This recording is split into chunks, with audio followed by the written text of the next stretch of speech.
এই জলে বিষ মেশানো আছে, বর্ডারে ফৌজিয়া গিয়ে খাইয়ে দিবি, আর যদি চালাকি করার চেষ্টা করিস তোর বোনকে আমি শেষ করে দেবো। ঠিক আছে আমি যাচ্ছি, কিন্তু আমার বোনকে কিছু করবে না। ঠিক আছে যা। ফৌজি আঙ্কেল, আজকে তো অনেক গরম পড়েছে, এ নাও একটু জল খাও। বাহ, তুমি তো খুব ভালো ছেলে, কই দাও।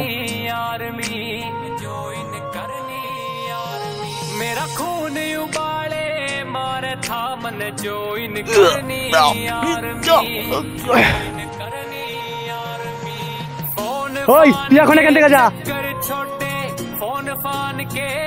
হ্যালো ভাইজান, এতদিন আমাদের বদনামটা পূরণ হলো। ফৌজি তুই এখনো মরিসনি? ফৌজি আঙ্কেল, এটা তুমি খেও না। কেন, তুমি আমাকে খেতে দিলে আমি খাবো না? না না, তুমি এটা খেও না, এটা বিষ মিশানো আছে। একটা লোক আমাকে বলেছিল বিষ মিশানো জল তোমাকে খাওয়াতে, আমার বোনকে মেরে ফেলবে। ঠিক আছে বাবু, আমি তোমাকে যেমন বলছি ঠিক তেমন করবে, ঠিক আছে? ঠিক আছে।